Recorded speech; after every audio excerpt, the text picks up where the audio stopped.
Welcome, ladies and gentlemen, to another edition of Harry Fling Wrestling. I'm your host, Harry Fling, and here we are yet again rewriting another Summerslam, this year, 2010. Now, at the time of this recording, we had just completed Night 1 of SummerSlam 2026, and Night 2 is tonight. I'm very much looking forward to it, just to see how it's going to play out, more or less.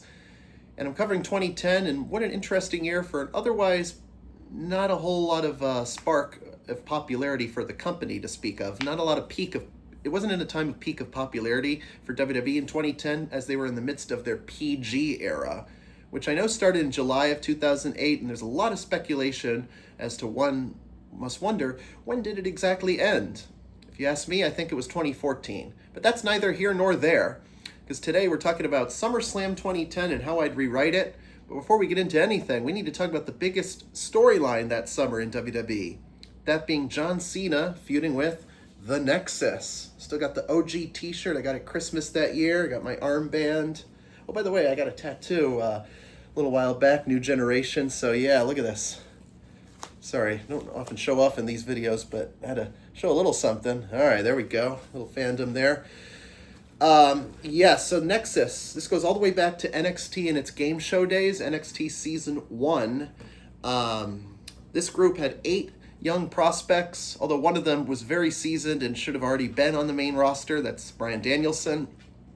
So you had Daniel Bryan, Wade Barrett, Dave Otunga, Justin Gabriel, Heath Slater, Darren Young, Skip Sheffield, and Michael Tarver. So they made an impact on June the 7th of 2010 at the American Airlines Arena in Miami, Florida. A lot of high schoolers had just graduated high school, and they're in their caps and gowns watching this. And my buddy was there with another friend of his, so I was in Connecticut at the time, and I watched it, at home. And Cena was in a main event match against the Straight Edge Society, and all of a sudden Wade Barrett walks out, and he has this N armband, but they were just called the NXT Season 1 competitors, rookies, whatever, graduates, alumni. They didn't become Nexus till a little bit later that month. They stood all around the ring. They attacked Cena like a pack of dogs, just like this. Ground and pound him, and then they just proceeded to destroy ringside, including the announcers. Michael Cole somehow remained unscathed, but Matt Striker and Jerry Lawler were attacked. Justin Roberts got the worst end of it all by one Daniel Bryan, and how controversial. They were so strict with their PG guidelines in accordance with Linda McMahon's failed Senate run. Glad she didn't win, either 2010 or 2012 or whenever else. Basically, Daniel Bryan choked out Justin Roberts, the ring announcer, with his tie, and that was considered too violent for PG standards. Choking out a guy like that with his tie. And then I think he also spat on him too, or he might have spat on a referee or somebody. And spitting was considered classless, which is so contradictory because they'd been doing it just years prior. Attitude Era, Ruthless Aggression Era. Very contradictory, very hypocritical on WWE's part. Now all of a sudden they're becoming squeaky clean. So what do? They fire Bryan Danielson the next night, release him from his contract for something so stupid. They're so worried about their publicity, but you can't let good publicity get in the way of creating an otherwise groundbreaking storyline. These young guys who are basically unheard of for the most part, unless, you're an internet wrestling fan like myself, longtime diehard fan. You'd otherwise have no idea, and especially if you weren't watching NXT on Tuesday nights. There, I guess, wasn't much reason to watch. A lot of people didn't like it, but I did, sort of. So they left this impact, and Raw was left in stunned silence. The ringside was torn up, and Miami, Florida certainly got a rude awakening that evening, to say the least. But then the momentum seemed to stall after Daniel Bryan got fired, and they played it into they gave the kayfabe explanation that Wade Barrett, the leader of the Nexus since he won NXT that year, let Daniel Bryan go for showing remorse for his actions. So then he was released for about 2 months, and then they brought him back once they felt the situation with once they felt the bad publicity of the choking and the spitting had died down. It was safe to bring Daniel Bryan back.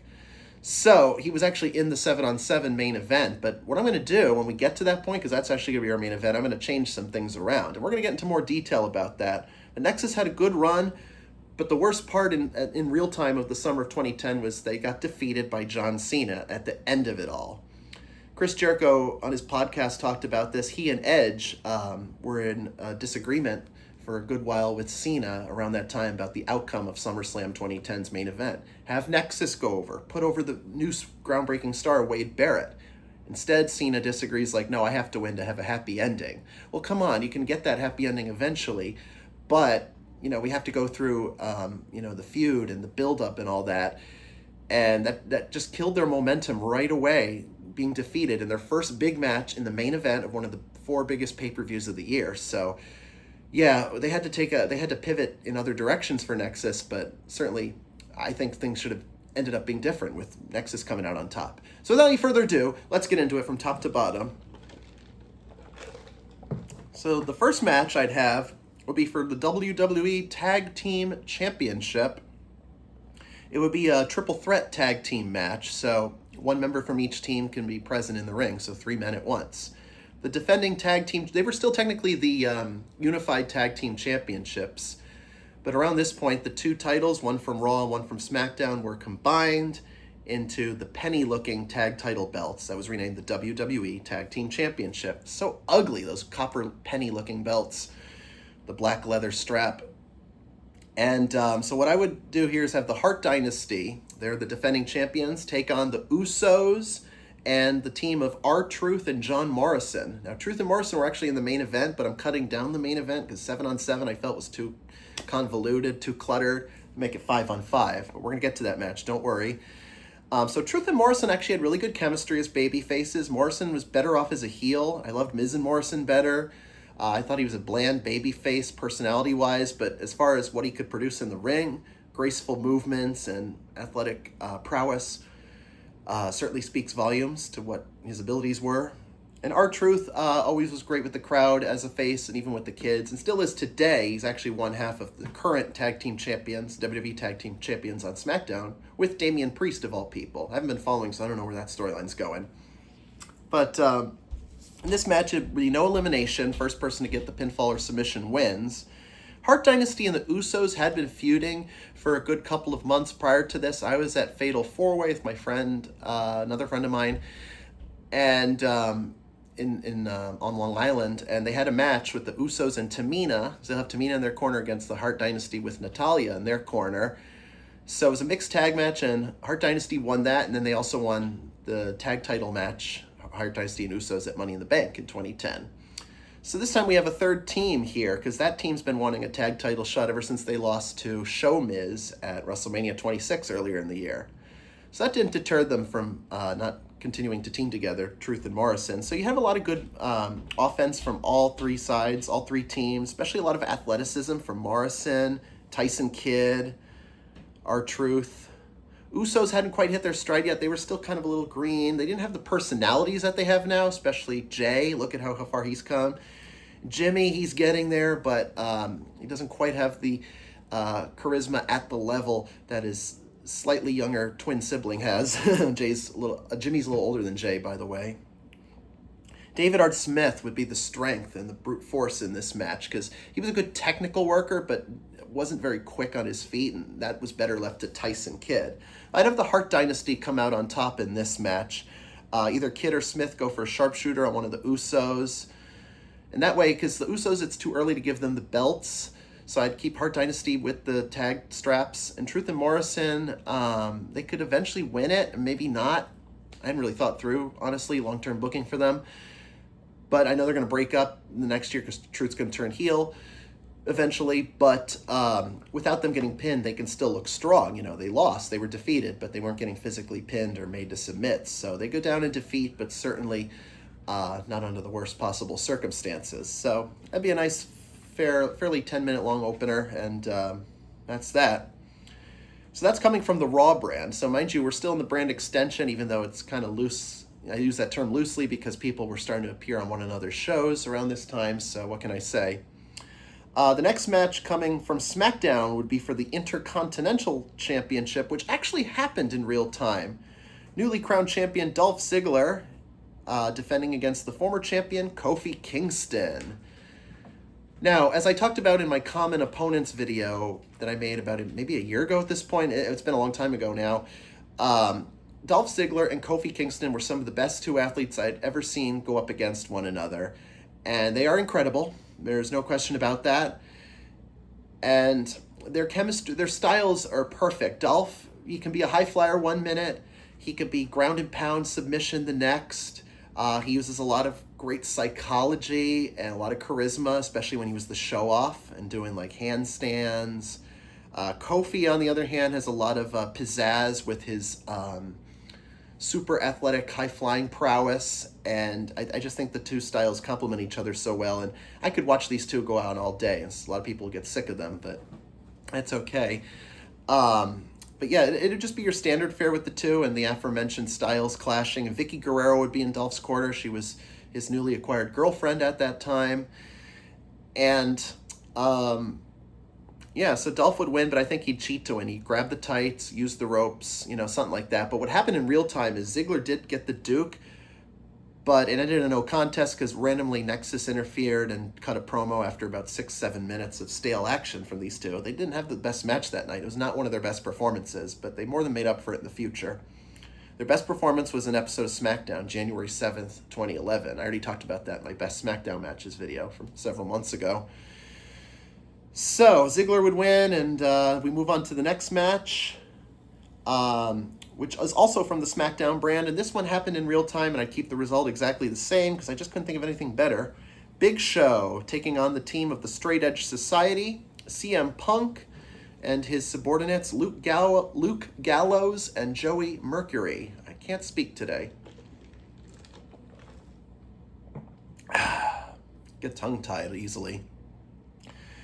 Gallows and Mercury, they are soldiers of the Straight Edge movement. They shave their heads, committed to a life of no drinking, no smoking, no drugs, what have you. And that was the gimmick I loved with CM Punk back 20 years ago. He still carries those straight edge values. I don't exactly live up to those, but that's okay. But I love that he kept himself in line with what exactly he believed. He practiced what he preached, even if he was a condescending prick more than half the time, and that was a great character. Especially he grew his hair and beard out long like he was the second coming of Jesus, his own worshiper, I guess. And then he had to lose his hair and had to shave his head, courtesy of Rey Mysterio and their feud. So, Joey Mercury had a mask on for several weeks, and we all knew it was him because Dave Meltzer and other wrestling reporters would cite it, and it was correct. Yeah, basically, we knew that he'd been coming to the main roster looking for a comeback because he was in, not in developmental, but he'd been keep competing in dark matches. So I knew he was in the company, but just a matter of time of when they're going to put him on screen, Joey Mercury. Luke Gallows was previously Festus from Jesse and Festus. He'd look like that more than half the time, and the story was that Punk got him off the pills that made him so out of it more than half the time. Serena would be in their corner. Serena Deeb, the only woman in the Straight Edge Society. She actually shaved her head and committed, but she didn't live out the gimmick in real life, supposedly, so she got released before the other two did, and the Straight Edge Society, unfortunately, was crumbling at this point in time, and that led to CM Punk's frustrations with the company. Watch it on his documentary, Best in the World. I don't want to spoil that part for you. In this match, Punk and Show would mostly be involved as far as going up against one another. Gallows and Mercury would, in the early goings, would try to double team him, but Show would quickly dispose of them and then, somehow get to Punk. I think it's unfortunately going to have to be a squash match, and you have Big Show go over because, I'd like to put this feud to bed, and this is the type of feud you have to have the babyface be the winner, going home with everybody going home happy. So Show's going to win with a choke slam to all three guys, knock out Gallows and Mercury right away, then go for Punk, and then maybe later down the line, Punk can get a singles victory over Show. But this could be the squash match of the night, and that's fine. And I hate to say it because it's CM Punk, but unfortunately there wasn't much more going for him yet. But wait and see, a year later, different story on Punk. Our fourth match will be for the Divas Championship, Big Butterfly Belt. Defending champion Alicia Fox puts her gold on the line against Melina. Now, if you remember Cameron from the Funkadactyls, Ariane Andrew, also that's who she was, contested on Tough Enough 5. Stone Cold Steve Austin asked her, "What's your favorite match of all time?" Melina and Alicia Fox. What? Melina and Alicia Fox. Out of all the greatest matches in WWE, let alone any professional wrestling you've ever watched in your life, you're going to tell me that's the greatest match of all time, man or woman? and this is not an insult to Melina or Alicia Fox herself, I have seen much better matches. I'm a diehard fan. So many better, let alone just the ladies' matches. There's better matches than that one. And I don't know if she's actually referring to this match or they could have had a match on Raw. But, and again, I'm not trying to insult either competitor, but you look at matches, you want to talk greatest matches of all time. You're talking Savage Steamboat, Michaels Hart, Austin Benoit, Angle Benoit, Rock versus Brock, Bret Hart, Mr. Perfect, Bret Hart, British Bulldog. I'd go on, but man, you could tell this lady didn't watch a lot of wrestling, and she was the first one voted off of Tough Enough just for that, and it was a good wake-up call. Like, if you're going to, you say you want to be a wrestler and you don't watch our product, and you're going to tell me that's the greatest match of all time, then I think you need to reevaluate your fandom. And don't take this the wrong way, coming from me, but, you got to have a little bit of prior knowledge if you're going to get heavily involved with something to do with wrestling. And maybe I'm being a little too harsh, but I was even taken aback, too. I'm watching this, like, she actually said that in front of Stone Cold, no less. So he might have been a little insulted just because of this fact that, if you're going to be a contestant on a show having to do with training for pro wrestling, then you have to have some knowledge or you shouldn't be on it. So anyways, enough of Tough Enough. Enough about that. This match I keep exactly the same. Melina ended up winning in real time, and she'll win again here, and then Laycool will come out and insult her, setting up the next feud. So that's all I'm going to say. All right, the fifth match of the night will be for the WWE Championship. Another big match coming from Raw. Sheamus defending against Randy Orton. Now, these two had good matches. And this one would be just a standard fare because, they'll have Hell in a Cell several weeks later and then other such matches on Raw, maybe Night of Champions. But I'd have Sheamus retain in this match because, this is only his second year with the company and he's already a two-time world champion. A lot of people argue 6 months into him coming into WWE in 2009, they pulled the trigger way too early. You can argue that, and maybe it is true. I remember being so excited at TLC 09 when he actually beat John Cena because it seemed at that point Cena was getting really stale. He was hogging the spotlight, much like Hulk Hogan, in my opinion. And he needed a fresh face to put him out for at least a little while. And I'm so glad they chose Sheamus. He had somebody different. Didn't always look the part of, your average pro wrestler, especially a guy that was, a lot paler than me. The palest dude I've ever seen on television. And, he had a good look. He had a great look, actually. And he had a certain charisma in his aggression that he brought to the ring. And promos, it took him a little while to get there. He had trouble working the crowd at first, but that got better over time, especially when he turned face. But, so maybe it was a little too early for him to be champion, but I don't think it was the worst decision they ever made because he did the best he could with what he was given, Sheamus. So, just, in real time, I think Sheamus retained by countout or DQ, but I hate countout DQ finishes on pay-per-views, even if it is to set up a future match down the road. Save that for Raw, SmackDown. That's like free TV bullshit, not stuff we're paying to see. They can do better than that. So, I'd have Sheamus get the win here with a bro kick, and then, let's see, as I'm picturing this, it would just be a bunch of reversals, but Sheamus would get the Duke in the end. And a surprisingly clean win for Sheamus. He needs a clean win after those shitty wins against Cena. So you got to establish the heel a little bit. He's got to get a clean win somehow. So Orton will recover. He's popular enough that it wouldn't hurt his stock. Okay, our sixth match of the night, also coming from Raw, would be Mark Henry versus Ted DiBiase, which never actually took place on the card, but I don't know. Got to give some extra guys something extra to do. So I think this would be great in that respect. Mark Henry was in the Money in the Bank ladder match on the Raw side at the eponymous pay-per-view a month prior, as was Ted DiBiase Jr., who at this point is in the $1 Million Couple with Maurice. She's the sensational Sherry to him, like Sherry was to his dad many years earlier. And Ted DiBiase, it would just be a classic heel and face. There wouldn't be much going into it other than maybe some incident in the Money in the Bank ladder match and, Ted just being an arrogant prick bragging about his wealth and carrying around the $1 million title.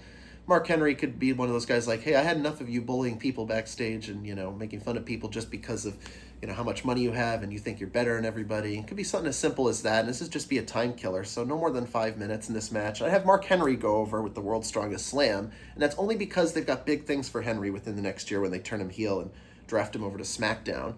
DiBiase, I think his momentum's going to come to a halt after the $1 million couple ends. It's not going to end right away, certainly not at SummerSlam. But yeah, it was DiBiase. He lacks a lot of charisma, which his father didn't. He struggled to cut promos. His father, you knew, naturally a heel, natural bad guy, just by the way he talked. But DiBiase, it's like he was trying too hard to fill those shoes, and he couldn't even do it on his own after he turned face and started the DiBiase Posse Party. Now he's in jail for some money counterfeiting, money loitering, whatever, counterfeiting scam. And he's a very religious man. All the DiBiases are. Ted Jr. especially. He opened up a camp for, boys that are at-risk youths or something, and trying to bring them closer to God or whatever. So anyways, yeah, Mark Henry gets the Duke, and that's it. That's all she wrote. Our seventh match has a little more history to it. A random babyface versus babyface match. Oh, this is my dog Violet, by the way. Between Christian and Matt Hardy. Now, they were in the SmackDown Money in the Bank ladder match at the eponymous pay-per-view a month prior. And they have a history here, because it was only 10 years earlier from this SummerSlam that they competed in the best match of the year in 2000, TLC 1. And Christian and Matt Hardy, they teased a little feud, I think, happening on the Peep Show, Christian's talk show, a couple weeks before the Money in the Bank pay-per-view that year. So I thought something was going to happen after this, but I guess it didn't.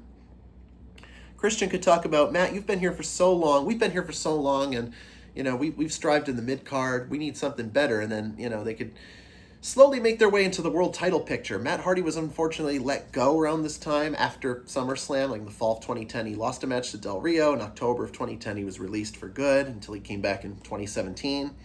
Christian got injured a lot, so he was injured the rest of that year and came back winter spring of 2011 in time for WrestleMania 27 to aid Edge in his feud with Alberto Del Rio. Del Rio hadn't even debuted yet come this SummerSlam. So Christian, Matt Hardy, yes. Clash of, similar styles. Edge and Jeff certainly had a lot more excitement in their matches as far as what they could bring to the table and the flash. But, they take it, they're more methodical, Christian and Matt Hardy, in their approach to wrestling. So, high spots, but they're done with purpose and reason, not just for the sake of flying off the goddamn top rope. So I'd have Christian get the win here, because I think at this time I could see them pushing Christian more in the world title picture than Matt Hardy. Why Matt never got the Intercontinental title, I'll never know to this day. And he should have when he was especially feuding with Drew McIntyre, but then they give the Intercontinental title to Kofi Kingston instead. That was so convoluted, just that spring. And Christian would win, and then it would just be kind of a respect feud. So they'd shake hands after the match, but eventually it's going to look like, somebody's going to turn heel. And it would be a good match, good stellar match. Give them about 15 minutes, and I'll be impressed with it. So, this is a feud I could see them building towards, and eventually one of them winning the world title, and then, going from there. But, we're going to stop there for now because I haven't thought that far ahead. Okay, now comes the World Heavyweight Championship, and as I'm talking about this match, I'm changing it on the fly. I originally was going to keep the result the same. It was in real time, it was Kane versus Rey Mysterio, Kane defending against Rey the Challenger. Lest we forget, the world champion prior to this was Jack Swagger, who won Money in the Bank at WrestleMania 26. And I was just talking about him in his Superstar Spotlight video. Covered Jack Swagger ad nauseum. So here, I would make it Kane defending against Rey Mysterio and Jack Swagger in a triple threat match, because Mysterio was defending the title he beat Swagger for at Fatal 4-Way, defending it at Money in the Bank, and beat Swagger in a 4-star classic. Please watch that match, by the way. It's worth your time. Kane cashes in Money in the Bank. Mysterio's reign ends after 28 days. So Kane's the defending champion, and he'd still be incensed on, demolishing both guys based on the fact that they hadn't figured out who put Undertaker in a vegetative state on Memorial Day weekend in 2010.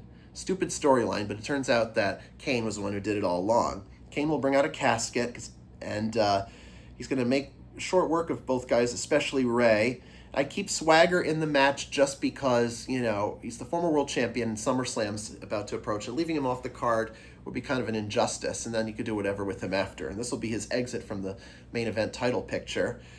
So Kane would go over, just a lot of destruction on Kane's part. I could see Ray trying to knock down both small guys with his with his quickness and agility and his powerful high-flying offense. A lot of drop kicks, 619s, you name it. And eventually he's going to get caught with an ankle lock. And then Kane's going to use his choke slam on both men. But what he should do is, I would pin Ray, because Swagger's already looked like shit and you don't want to make him look any more shitty. Protect Swagger a little bit more so you could eventually bring him back to the world title picture. Ray doesn't need to be protected because he's already got enough popularity. Pin Ray after a choke slam. Maybe go for a tombstone, reminiscent of Kane's older brother, The Undertaker. And after the match, you're going to hear a gong. Kane's music will be interrupted. And then the casket's going to shake.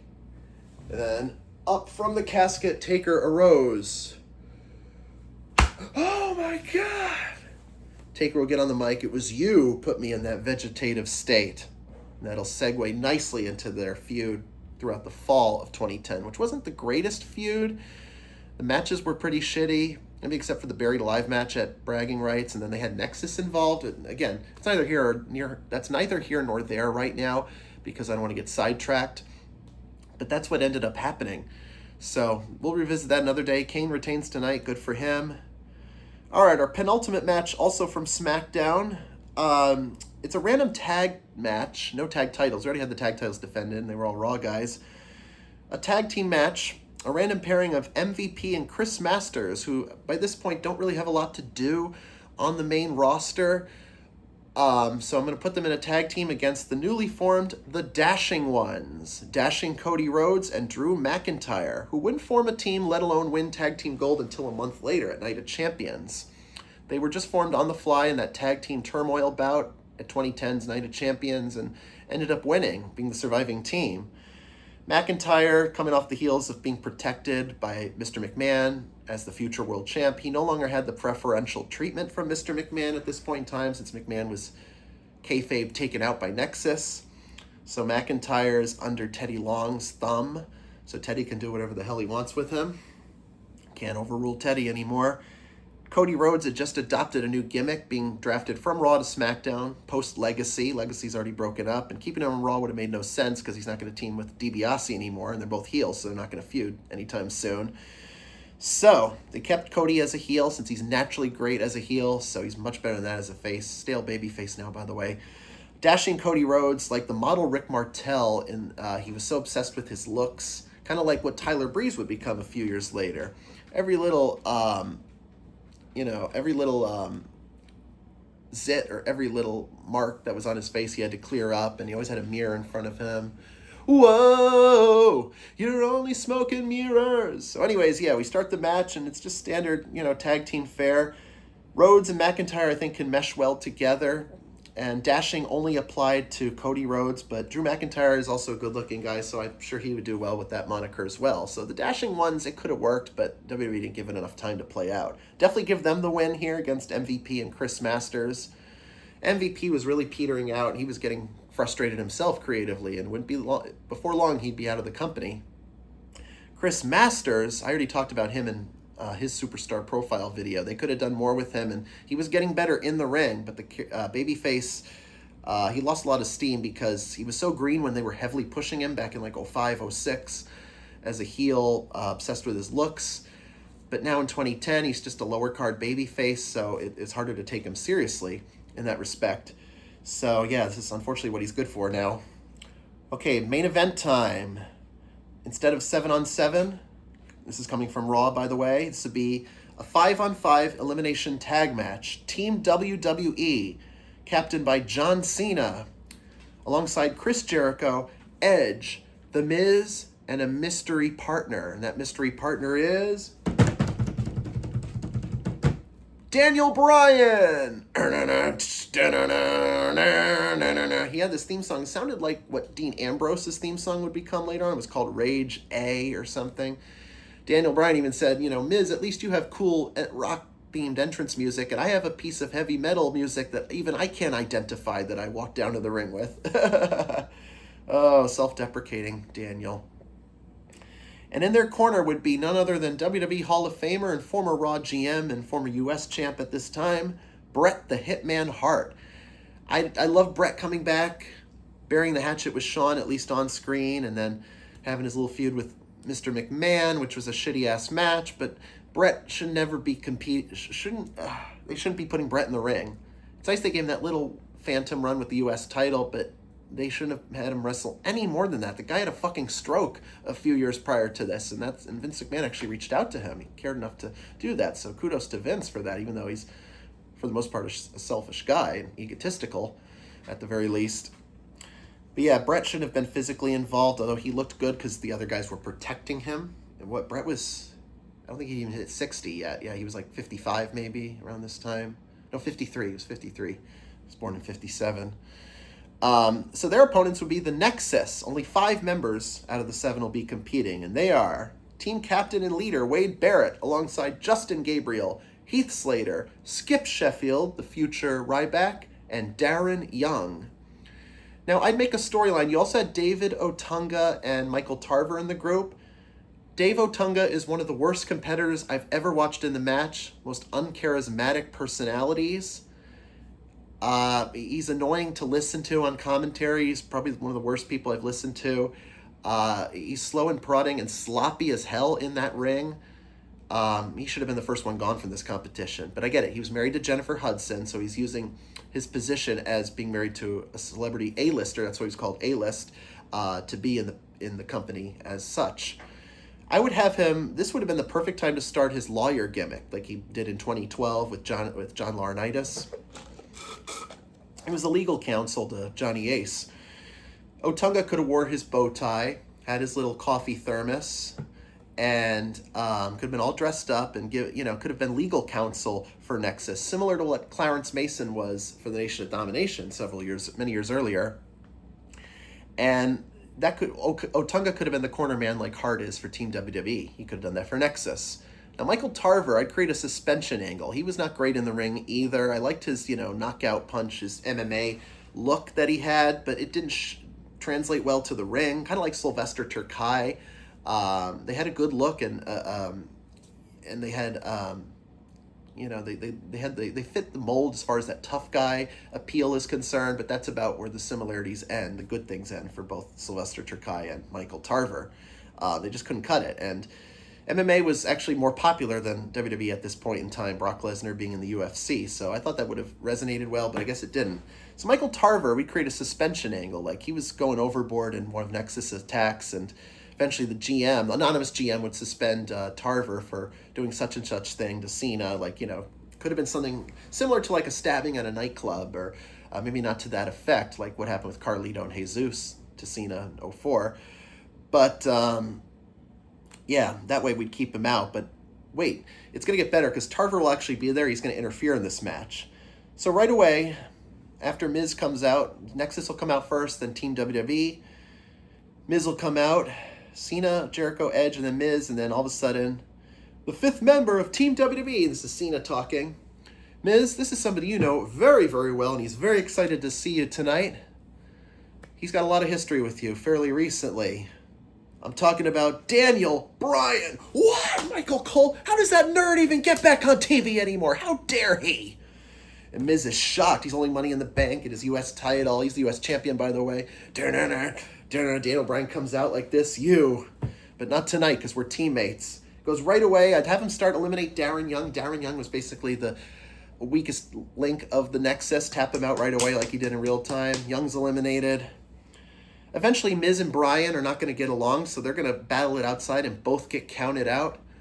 The Miz and Daniel Bryan have been counted out. And Team WWE, we be down 2 guys. We have Cena, Edge, and Jericho, who in real time argued about the ending of this match. Edge and Jericho thought it'd be smart because they've been in the business longer, so they have better psychology than Cena does. I hate to say it, but it's true. Edge and Jericho know this business back and forth, like the back of their mind. Barrett should have gone over, not Cena. And Cena regrets this decision now. So I think there was kind of a rocky relationship between Wade Barrett and John Cena for the most part when they were in WWE together. I don't know how it is now. I'm sure it's all water under the bridge, but man, Cena should have put him over back then. Skip Sheffield will look very strong here because he's going to be the future Ryback, and then eventually get down to 3-on-3. Cena, Jericho, Edge against Barrett, Slater, and Gabriel. Slater's eventually going to get eliminated. Edge could spear him. Jericho could do the walls of Jericho to Gabriel. But also, you got to... No, Gabriel should at least eliminate one of these guys, like maybe Jericho, because you got to put the young guys over a little bit. But then at the end, it'll come down to Cena versus Barrett. And Barrett will be the sole survivor. Because then Tarver, you can have a shitty ending in this. Not a shitty ending, but, use a heel unhappy ending. Have a heel win this one. Tarver, who was supposed to be suspended, comes out. The Raw GM will argue the next night, well, his suspension was lifted as of last night. So he was allowed to interfere in that match, and there's no legal repercussions on the part of the lead heading towards Nexus. So Tarver would interfere and beat up Cena. Otunga would be taken out via an attitude adjustment on the announce table. Barrett would hit Winds of Change, the Boss Man Slam, and then Wasteland. 1, 2, 3. Nexus wins. Dare we walk alone in the unknown. Now they could do a similar beatdown too, like they did in Miami to the crowd in Los Angeles. This was 5 years in a row from like 09 to 14, maybe 6 years in a row. 09 to 14 at the Staples Center in Los Angeles. It's something else now. I love the Staples Center. Too bad I never got to see a Lakers game or WWE card inside that arena. But I passed by it when I've gotten off the airport at LAX.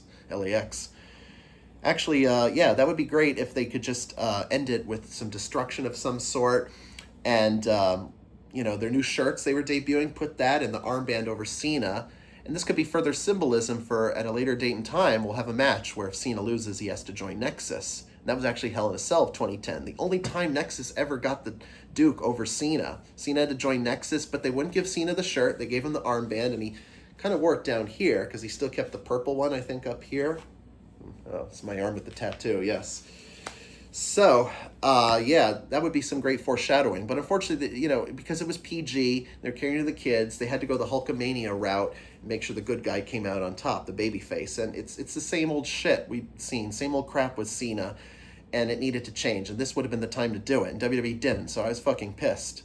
But at least Nexus had a little comeuppance with that Hell in a Cell pay-per-view victory where he lost to Barrett and was forced to join Nexus, but he kept undermining them and making them look shitty in the process because they're getting beat up by the guy that's supposed to be aligned with them. So, anyways, I've said enough. It's been another great edition of Harry Fling Wrestling. I am your host, Harry Fling, and until next time, everybody, bye-bye.